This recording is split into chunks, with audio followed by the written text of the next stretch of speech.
I joined Aakash in 9th standard. So I joined early. I gave ANTHE in 8th standard. Pretty much a game-changing moment for me. Now I'm competing all across India.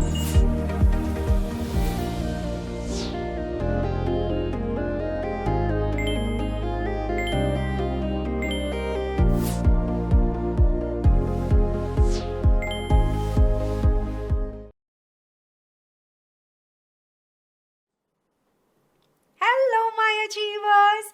How are all of you doing? I hope you all are as fantastic as I am. So, welcome to yet another session of social science for grade 10. Now, today what we're going to be doing in detail is the chapter of development, which is economics chapter 1. Now, for all of you who attended my live session, or even if you haven't attended my live session, you know that I've done a concept capsule for you on this particular chapter, which means that I explained this chapter, the macro concepts of this chapter in brief. Today, as promised, we will be going a little bit more into detail.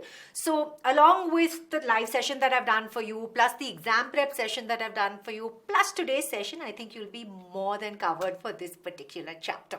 So, are you ready to start? Because I definitely am.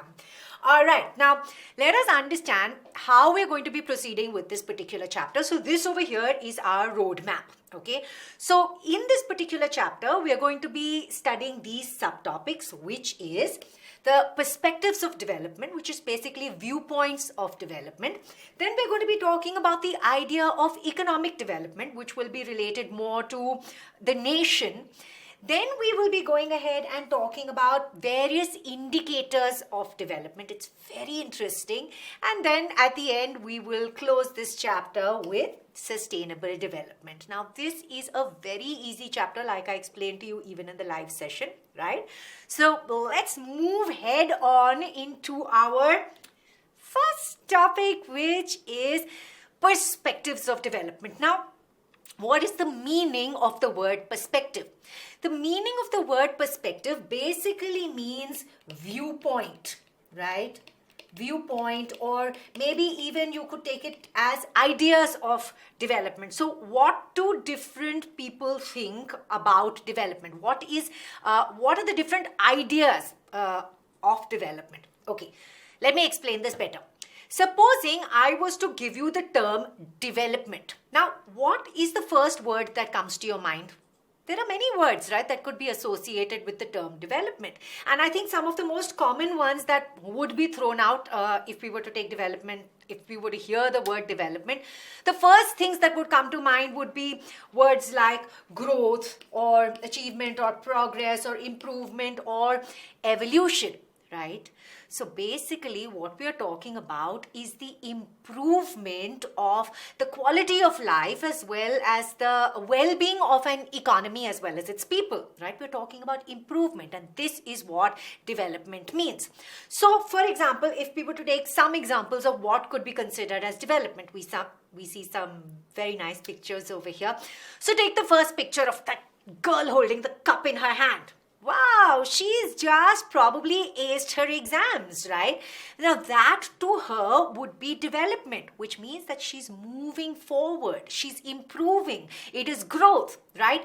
Or for example, you take the woman, she's just got a promotion.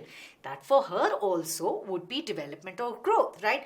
Or for example, if we take the case of the farmer. Now, the farmer, probably the way that he's looking so happy, we can assume that he's had a really good sale of crops this year. He's probably, his crops have grown really well. He's received a whole lot of high yielding variety seeds, whatever it is. So here also, for him, in his profession, this would be development, right? Or for example, if you take this young boy over here, he just landed himself with a job. That too could be considered or termed as development. Right? Now, taking a look at the pictures, and even if you don't take a look at the pictures, I think we can definitely say that all these situations over here have brought the individual people happiness, right? So, can we say that development brings happiness? Well, yes, of course. Development definitely brings happiness. But can it be a situation where apart from happiness, development can cause conflict also. Okay, let's take another example and understand this. Let's say that we have a group of industrialists who want to create, industries and factories in a particular area. Now, to set up industries and factories in this particular area, they need to cut down the forest so that they can have their industries over here. Now, this forest is normally accessed by a group of tribals who, probably live there or go to collect their firewood or collect fruit or food or whatever. Now, if this forest was to be destroyed, would the tribals be happy with it? No, right? So, for example, for the industrialists, it would be more money and so development. But for the tribals, could this be considered as development? No, it would not be considered as development, right? Because for them, they were losing their home. So, when you're talking about development, the idea of development, we said that the industrialists wanted more money, and which is why they wanted to set up their industries over here. So, can we say that development is only about money? Well, no, it's not only about money, right? Because if it was only about money, the tribals would not have a problem at all, right? But the tribals just wanted to sort of live there peacefully. They didn't want to lose their home, right?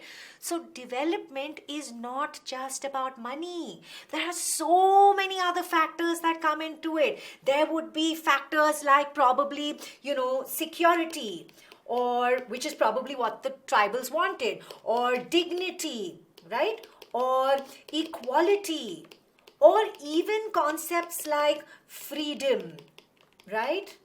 Freedom or respect. So these could also be taken as attributes or goals of development, right? So just to summarize what we're talking about over here, we are saying that yes, development is about money, but money is not the only thing, right? Money is a material goal. But apart from these material goals, there are a whole lot of other non-material goals, like we spoke about security or equality or freedom. These are non-material goals. So development is always a mix of material as well as non-material goals, and development is not limited to just the growth of one's income alone, right? Okay, now, what have we learned so far when we're speaking about perspectives of development? I'm just summing the whole thing up. Number one, let me put this over here. Number one, we said that different people have different ideas of development, right? This is point number one. Point number two, we said that what is development for one may not be a development for another. In fact, their goals may be conflicting. Right? So we are saying that what is development for one may even be destructive for the other, and thus development could lead to conflict. Right? So this was point number two.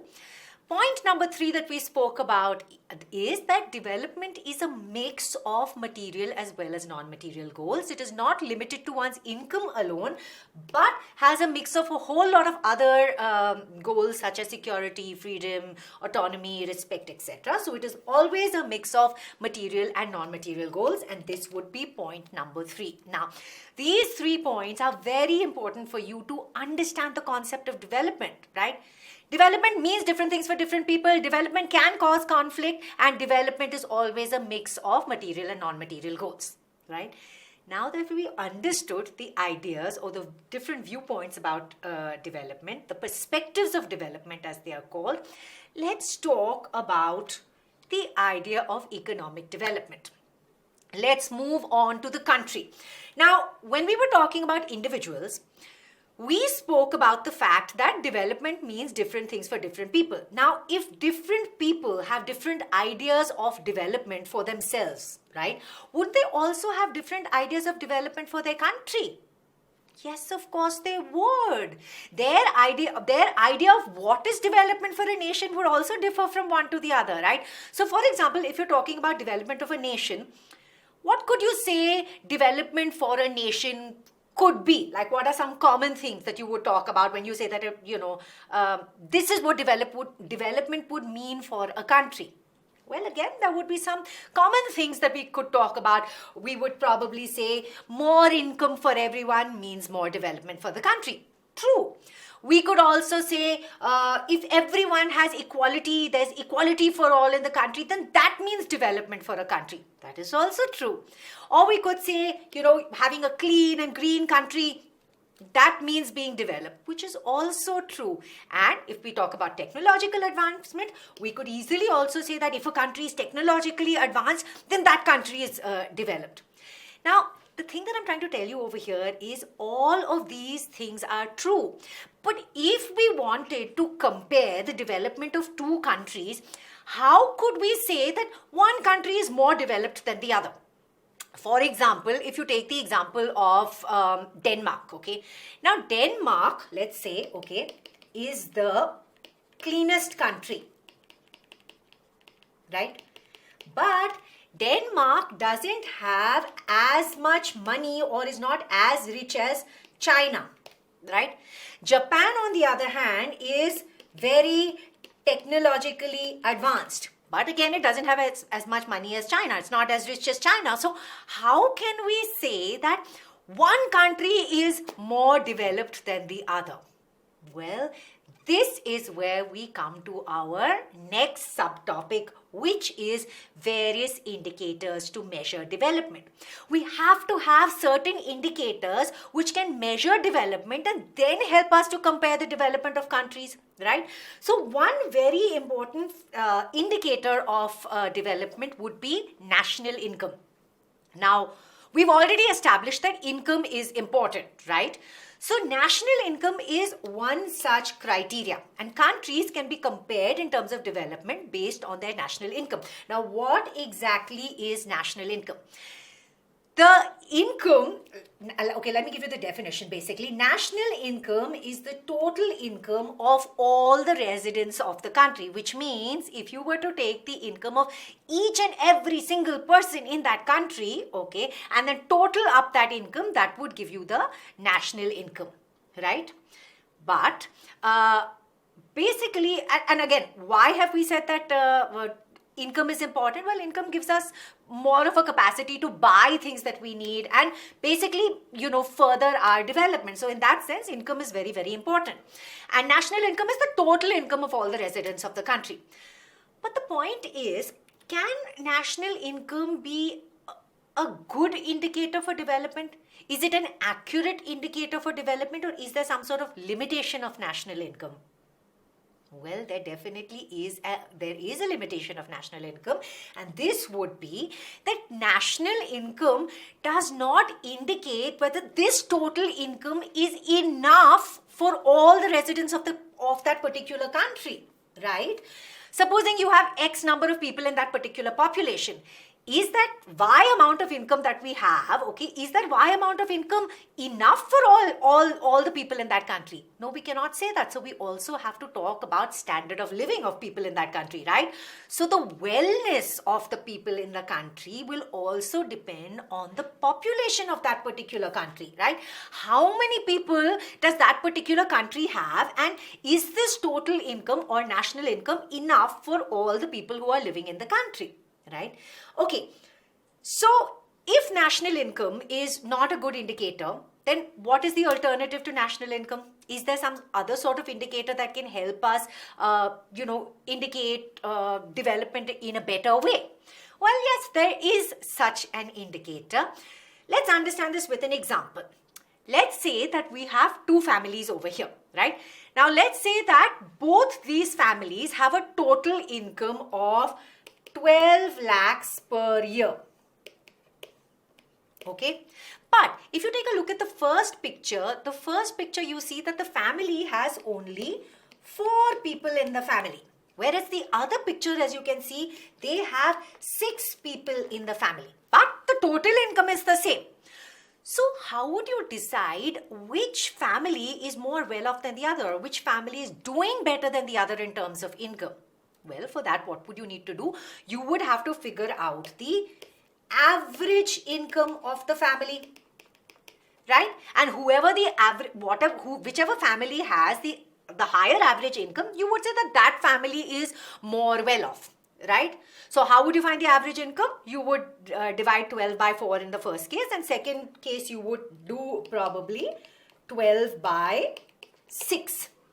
Right? So this is how you would figure out the average income, and you would say that the family that has average income that is higher, that family is doing very well. So similarly, taking the example of the family forward, we can definitely move on to say that when we are talking about national income, a country with a higher average income would be considered more developed than a country with a lower average income. Right? So this is where average income comes in as an indicator, right? Because the average income will talk about the standard of living of the residents of that particular country. Now, the average income is also called per capita income, and this is a very important concept. Right? Because it is a very strong indicator of development of a country. Now, how would you calculate average income or per capita income for a country? The same way that we did it for the family, right? So what we would do is we would say the per capita income or the average income is nothing but the total population. Let me put this for you in another color. Let's put this in red. Okay, it is the total income divided by the total population, and that is how you get the average income. And the country with the higher average income would be assumed that it is doing better than the other country, right? Now, we've seen that per capita income is an alternative to national income. It's definitely a better indicator because it gives you the standard of living. It gives you like the average income of the country.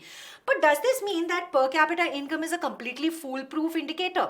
Does it have no limitations at all? Is it the only indicator that can be used to talk about development of a country? Well, no. There are limitations for this too, because while per capita income gives us the average income of that particular country, per capita income does not tell us how this income has been divided or distributed amongst the people of the country. So some people, a few people in that particular country may have all the income, may have all the wealth accumulated with them, whereas a large section of the people may not have that much wealth, with them at all. So how can you say that this is a good indicator of development?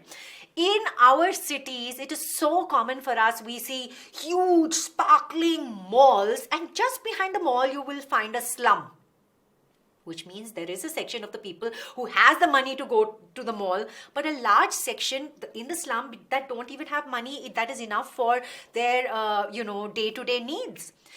On the road, when you're at a traffic signal, you would have seen so often, you'll find one fancy car standing over there, and then just next to that there is a person on a cycle.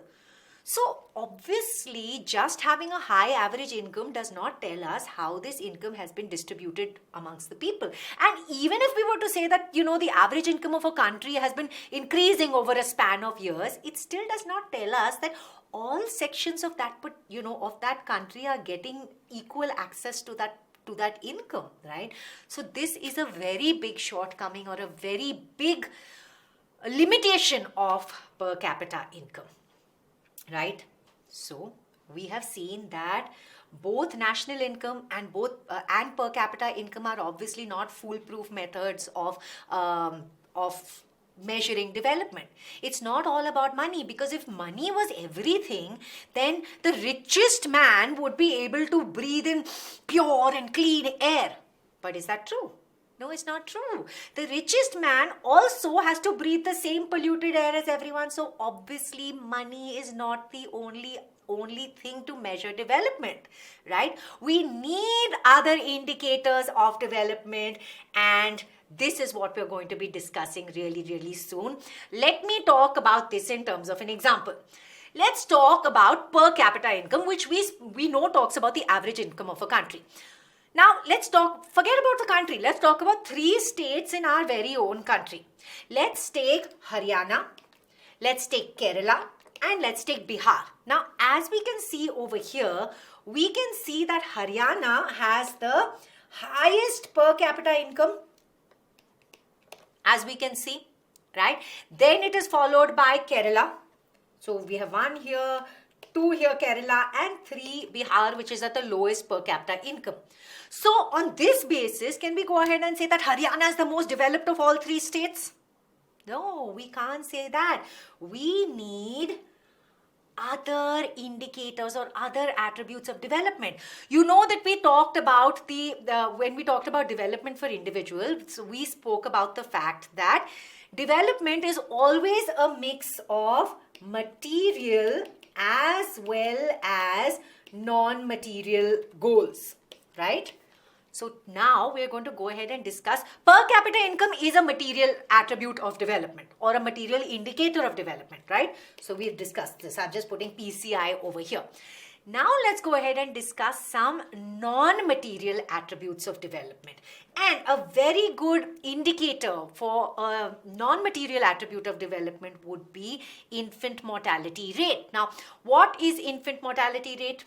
Infant mortality rate is basically the number of babies who are less than a year old that die for every 1,000 live births in a particular year. So out of 1,000 babies born in a particular year, the number of babies that die, that will give you the infant mortality rate. Now, if you think about it, infant mortality rate does indicate the status of health of the country. It definitely talks about health status, right? So what would we say? Let's say that one country has an infant mortality rate. Let's say country A has an infant mortality rate of 75 out of 1,000 live births. And country B has an infant mortality rate of say 35 out of 1,000 live births. So we are seeing that in country B, less children are dying out of 1,000 live births, right? So which country would you say is more developed? Well, obviously the one that has a lower infant mortality rate is more developed, right? So what we are saying over here is that infant mortality rate and development are basically inversely proportional. Inversely proportional, which means that the lower the infant mortality rate, the more the development, right? Okay. Now this tells us about health status. How does infant mortality rate indicate health status? Logically, common sense. If less babies are dying in a particular place, in a population of 1,000 live births, it means that that particular region or that particular state or that particular country has more access to healthcare services. Because there are more healthcare services, less babies are dying, maybe there's more nursing staff, maybe there's better medical care, maybe, so many other factors it could tell us about. Maybe there's less superstition about boys and girls, maybe there are more hospitals in that place over there, right? So definitely infant mortality rate does indicate a lot about the health status of a particular country. Right? Now, this is one indicator that talks about the non-material attributes of development. Let's talk about another indicator. The other indicator that I'm going to be talking to you about, two indicators actually, are literacy rate and net attendance ratio. And literacy rate and net attendance ratio are indicators that tell us more about education levels in a country. Right? So, for example, what is literacy rate? Literacy, we know that literacy basically means the ability to read and write, right? So literacy rate is the number or the proportion of the literate population in the 7 and above age group. How many people in that country or in that state who are above 7 years of age can read and write? It is as simple as that. And this will definitely help us to say, right, if people can read and write more number of people can read and write, definitely the education systems in that particular country must be doing well, right? So this way, this tells us about the education levels in that particular country or state, right? Another indicator of education level would be net attendance ratio, like I said. Now, net attendance ratio is basically the total number of children of a certain age group who are attending school as a proportion or a percentage of the total number of children in that same age group. Now, your textbook talks about the age group of 14 to 15 years old. So, what are they doing? They're studying the population of 14 to 15-year-olds in a particular country or in a particular area. And out of this total number of people who are 14 or 15 years old in that particular region, what percentage of these people are attending school? That is your net attendance ratio. So again, higher the net attendance ratio, higher will be the education level in the country. So we would say that the higher the literacy rate, more the development. Okay, and higher, let me just put this down for you clearly, development, and this would be the same case even for net attendance ratio, right? Both would be measured, both are good indicators of talking about development of a country, right? Now, let's go back to the example that I spoke to you about the 3 states in our country. We spoke about Haryana, Kerala, and we spoke about Bihar. Now, in that earlier picture or on the earlier slide, we saw that Haryana has the highest per capita income, right? But since development is not limited to income alone, can we say that Haryana has the highest development out of the 3 states? No, we cannot say that, because if you were to take, for example, infant mortality rate, Haryana's infant mortality rate is also very high, which means that Haryana has more money, right? But it has poor health. So in that case, can you say that that Haryana has developed? No. Now, if you talk about Kerala, if you take Haryana and Kerala as comparison, we know that as compared to Kerala, Haryana's net attendance ratio is also low. So it also has low education levels, right? So we know that Haryana has lots of money but low health status, low education level. So how can Haryana be considered as most developed? No. And Bihar, if you take a look at it, Bihar is not only low in terms of per capita income, it is also, Bihar, for example, is low in terms of income, it is low in terms of health because it has a high infant mortality rate, and it is also low in terms of education levels. Why? How do we know that? Because they have a lower net attendance ratio. So you understand, per capita income alone cannot be taken as a really good indicator for the development of a particular region. So the point over here is that how can we say that one place is more developed than the other? How would you say that? Well, there are 2 things that would tell us whether a state or a region is more developed than the other. Number 1 factor would be community participation, and number 2, the factor would be efficient public services, which means services provided by the government. Okay, let's talk about community participation. What we mean by community participation is that a place or a region can be considered more developed if the citizens of that particular region or that particular state are more aware or more educated, right? And this would increase their responsibility towards the development of that particular nation or state. Okay. How do I give this to you as an example? Okay, I've got it. Let's talk about the COVID-19 crisis. We had in certain places, there were many places that reacted very differently to this particular virus or this epidemic, right? So we saw that places that had, where the people were more aware or educated in terms of the pandemic, they knew how important it was to wear a mask, they knew how important it is to wear gloves, they knew how important it is to maintain social distancing. And here you had community participation with all these people being more aware. We saw that in such cases, such places were actually able to control the infection. Why? Because of aware and educated citizens. Right? And apart from this, you need places that have good or a robust public service system. For example, lots of hospitals, lots of schools, right? And then we can go ahead and say that that particular place is developed. So if you come down to it, okay, what does this mean? It means that health and education, which are non-material aspects of education, these are very important for talking about the development of a particular country. Health is so important. The more healthy the people of a particular nation are or a particular place are, the less money they have to spend on say medical and healthcare and all of that, and thus you could say that they would be more developed.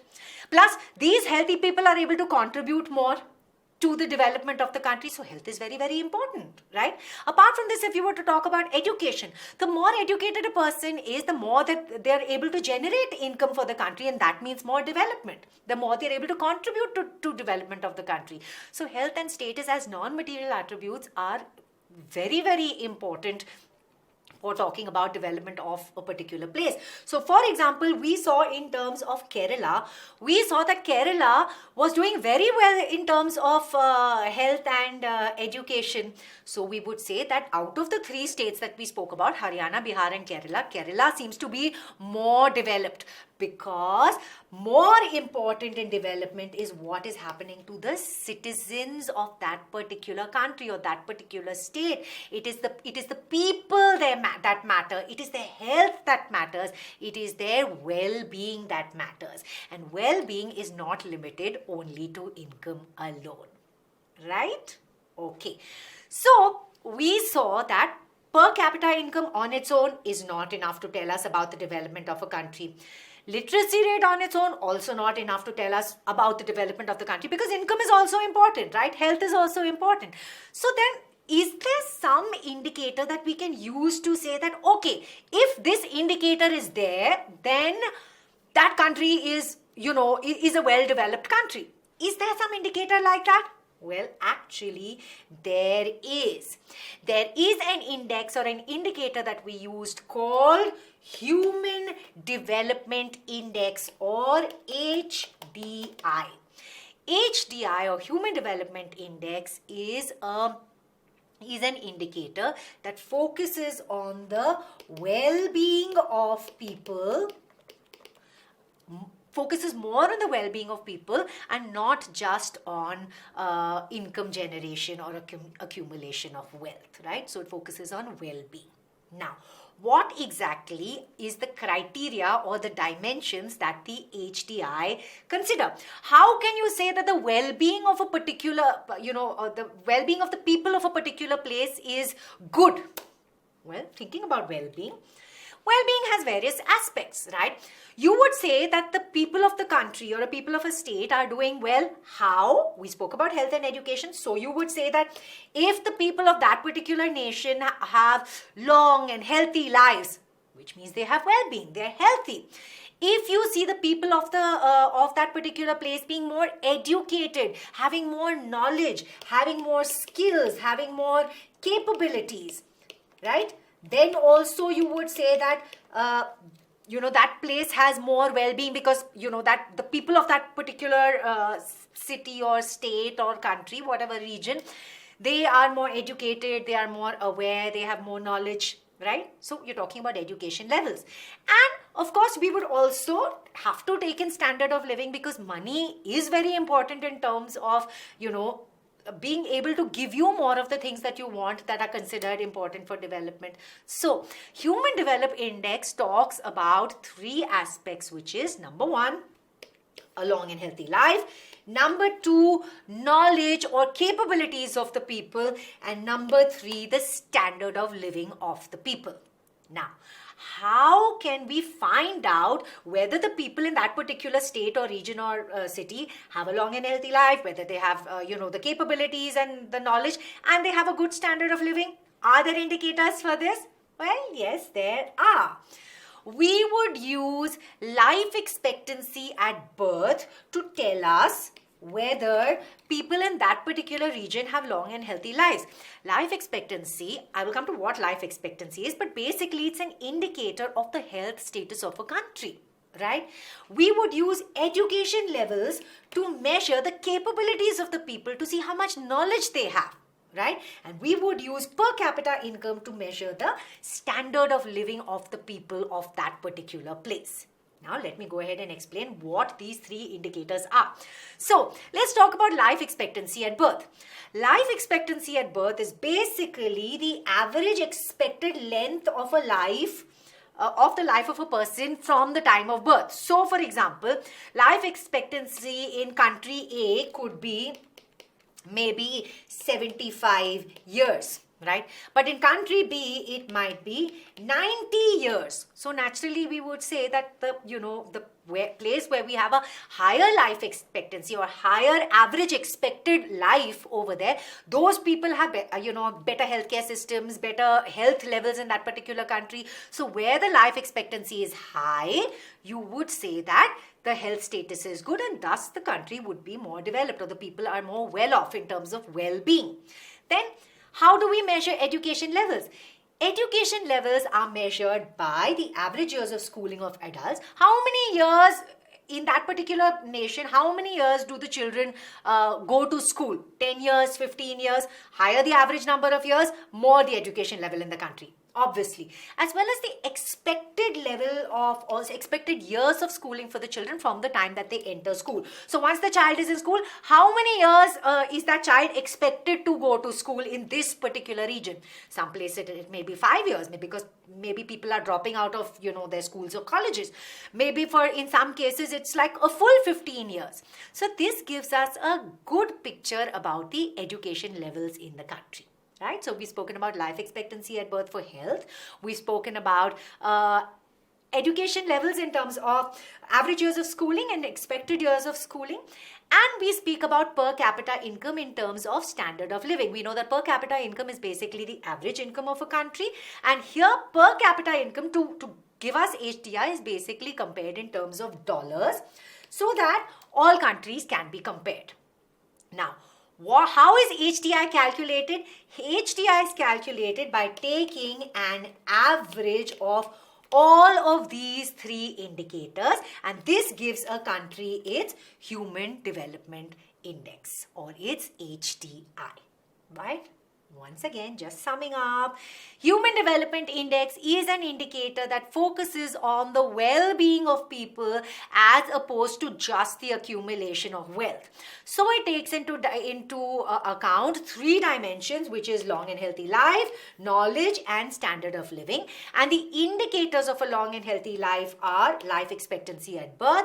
The indicator of knowledge would be the expected years of schooling and the mean years of schooling, which means the average years of schooling. And the indicator for standard of living would be per capita income, which we know is calculated in dollars. And this is how we calculate the HDI. We take an average of all three, which gives us the HDI score for a particular country. Now, HDI score is calculated by whom? Is HDI score of a country calculated by one particular country? No. It is calculated and published by the UNDP. UNDP is the United Nations Development Program, and they calculate the HDI by taking the average of the indicators that I spoke to you about, and they publish it in a report called the Human Development Report or the HDR. So basically the HDI is published or put into the HDR by the UNDP. Right? So all these various HDI are put into the HDR, and then you have countries that are compared on the basis of their HDI value. The higher the HDI value, the more developed is the country. And let me tell you that the countries that are compared are 189 countries in all. So the country's rank or the country's HDI amongst these 189 countries would tell us the score or the accurate picture of development in that particular country. Right? And how is this helpful? This is helpful because HDI helps us to understand the areas of improvement for a country. Right? Okay, let me show this to you. Let's take a look at the HDI as published in the Human Development Report in 2020. According to this report, we can see that Norway is number one in terms of its HDI score, which means it is far ahead in terms of development of, of the countries. This is the most developed according to the UNDP, right? So what does this tell us about Norway? That Norway is doing well in terms of per capita income, it is doing well in terms of life expectancy, it is doing well in terms of education levels. Now, if you take a country like USA is supposed to be a very powerful country, but if you take a look at the rank of USA is number 17. It is less than Norway, right? If you take a look at where India is 131. Right? So we know that India has a long way to go to catch up, to improve its HDI score, which means some indicators are not very good for us. Maybe the income is increasing, but are the health levels increasing? Is the average span of years increasing? Is the education level increasing? So this way, we can compare how a country needs to improve and what specific areas it needs to improve in to become more developed. And this is how the HDI helps us. Isn't that really cool? Economics is so easy if you understand it, right? Okay, so far we've spoken about the perspectives of development. We spoke about 3 perspectives of development. Perspective number 1 is that development means different things to different people. Perspective number 2 is that development can bring conflict between different sets of people. What may be in the interest of one may be devastating for the other. Perspective number 3 is that development is always a mix of material and non-material goals. Right? Then we moved on to talk about the idea of economic development for a nation. Right? Then we went ahead and understood certain indicators as to how to measure development. We spoke about per capita income, we spoke about infant mortality rate, and we spoke about net attendance ratio. Right? Now we are going to move on to our last topic, which is sustainable development. Now, what is sustainable development? I'm sure all of you know this. This is very easy peasy. We know that development, the way that it is happening right now, is exhausting our natural resources. See, to be more developed, we need to use or consume the resources of the nation, right? But the point over here is that as the population of countries start increasing, you have more number of people and you have limited resources. So there is a huge pressure on the resources of that country. And this leads to the depletion of resources. Naturally, more people using a lesser amount of resources, which means that the resources are getting over, right? So depletion of resources happens not just because of need, but also because of our greed. It's sometimes not only because of need. We just want more and more and more of everything. So we want to exploit our resources. Is this sustainable? No, it's not. Also, overconsumption or overexploitation of resources will basically deplete the natural resources and will not be enough for the future generations, right? So, for example, if you're talking about petroleum and coal, we know petroleum and coal are non-renewable resources. They're natural resources that are not renewable. And if we have so many people, riding so many cars and, coal or whatever it is, we're using petroleum in so many different ways, eventually that petroleum is going to get over, right? And will the future generations have enough of it? No, they will not. Groundwater, water. What are we doing to it? I've always said there may be a time tomorrow where we exhaust our water resources to such an extent that tomorrow there may be wars fought about water, right? So we are depleting our resources, and not just depleting our resources, we're also, over-exploiting our resources to such an extent that it's landing up in ecological crisis. What do we mean by ecological crisis? We are not taking care of our environment. We've got our ozone layer has a hole in it. Our groundwater is contaminated. Our air is polluted. It's throwing the ecological balance completely out of gear. We cannot sustain like this. Life cannot sustain like this. So you see, if life cannot sustain like this, then how can development sustain like this, right? So what do we need? We need sustainable development. What is sustainable development? Sustainable development is economic development of a country without compromising on the needs of the future generations. This is sustainable development.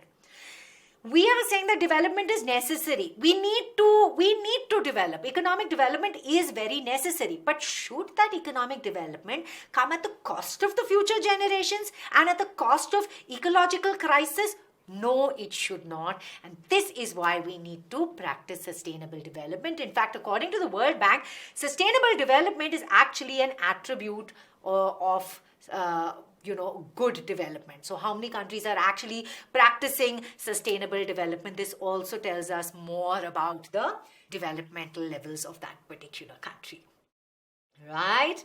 Okay, so with that, we have finished all our subtopics.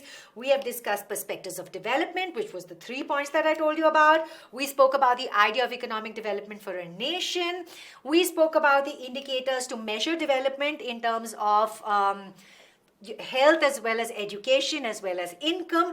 And then we went ahead and in this section we also spoke about the HDI, which is the Human Development Index, as well as the HDR, which is where the HDI is published, and the fact that the UNDP does this, right? And we spoke about the dimensions that are taken into account to publish the HDI. To calculate the HDI, I'm sorry. And then we went ahead and we discussed our last subtopic, which is sustainable development. That is, we need to practice sustainable development in such a way that our future generations are taken care of. And with that, I have completed in detail economics chapter number 1, development for you. Now, before I move away, I want to ask you, how many of you have registered for ANTHE Aakash National Talent Hunt exam? Register now. Registration is free. So many benefits. Please do it. What are you waiting for? Apart from this, BYJU'S Mini Learning Program we know is free for the first 500 users every week. So please click on the link and type in the code YT first to avail of this offer and opportunity. Absolutely free. You will find that it is very helpful for you, right? And with that, I say, keep attending our sessions on the 9 to 10 channel, and don't just attend and watch our videos. I'm saying even like our videos, share our videos, and subscribe to our channel, right? And that is me, Tarana, signing off for today. I'm going to see you very soon. Bye-bye.